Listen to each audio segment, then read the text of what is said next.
ចាជម្រាបសួរពុកម៉ែបងប្អូនថ្ងៃនេះនាងខ្ញុំរៀបចំស្លសម្លម្ជូរផ្លែល្ហុងចាហើយនេះគឺជាគ្រឿងដែលខ្ញុំរៀបចំទុកចាដំបូងឡើយគឺខ្ញុំដាំទឹកពុះគឺខ្ញុំដាក់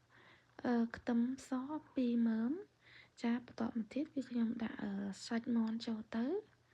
ចាហើយខ្ញុំនឹងបង់គ្រឿងចូលទៅផងដែរចាហើយគ្រឿងនេះគឺខ្ញុំដាក់អំបិលគឺម្សៅស៊ុបគឺខ្ញុំដាក់ឲ្យហើយហ្មងចាហើយនឹងខ្ញុំដាក់ស្ករចាស្ករសម្រាប់ពុកម៉ែបងប្អូនដែលគាត់មានដូចថាជំងឺទឹកនោមផ្អែមអីពុកម៉ែបងប្អូនអាចញ៉ាំស្ករនឹងបានចាហើយវាពុះហើយគឺខ្ញុំបើកក្របដើម្បីដួសពពុះវាចេញខ្លះចាបន្ទាប់មកទៀតគឺខ្ញុំដាក់ផ្លែល្ហុងចូលទៅចា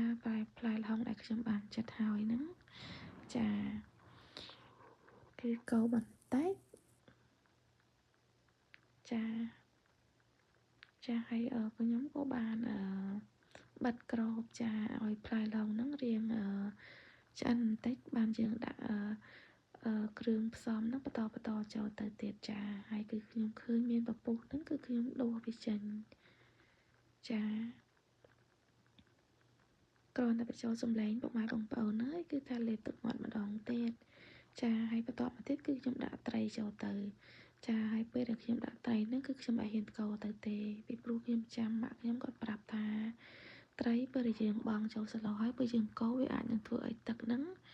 វាឆ្អាបចាវានឹងធ្វើឲ្យឆ្អាបស្លហ្នឹងចាហើយបន្តមកទៀតហ្នឹងគឺខ្ញុំដាក់ពងត្រីបន្តិចទៅហើយក៏ខ្ញុំបិទក្របឥឡូវដល់ពេលខ្ញុំបើកក្របវិញទៀតហើយចាហើយក៏ដួសពពុះចាដួសពពុះចេញម្ដងទៀតចាហើយបន្តមកទៀតខ្ញុំបានដាក់បង្គាចូលទៅចាហើយនៅនេះពុកម៉ែបងប្អូនអើយអត់មានបង្គាតូចទេគឺមានបង្គាតែប៉ុណ្្នឹងឯងចាគឺបើដូចនៅស្រុកខ្មែរគឺមានបង្គាទូចចាគឺដាក់ទៅញ៉ាំទៅឆ្ងាញ់មែនតើចាប៉ុន្តែនៅនេះអត់គឺលេងតាមអត់តែពុកម៉ែបងប្អូនចាហើយបន្តមកទៀតនោះក៏ខ្ញុំបានដាក់ផ្លែប៉េងប៉ោះចូលទៅចាឥឡូវហ្នឹងគឺពុះម្ដងទៀតហើយគឺខ្ញុំដួសពពុះចេញទៀតហើយចាតំណងណាពុកម៉ែបងប្អូន